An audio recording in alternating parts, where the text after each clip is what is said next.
परदेशी आफ्नै घरमा पनि पाहुना हुन्छ। म के महसुस गर्थेँ थाहा छ? घर बनाउन घर छोडेको मान्छे म के महसुस गर्छु थाहा छ? घर बनाउन नसकेपछि घरले छोडेको मान्छे।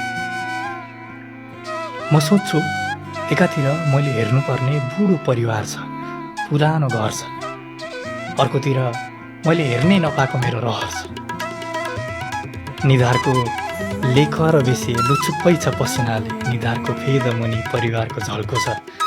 घर छोड्ने सपना बुद्धिजीवीको होला, घर फर्किने सपना यो पागलको छ। छुटे न छुटे मुझसे रंग तेरा डोलना, एक तेरे बाजो दूजा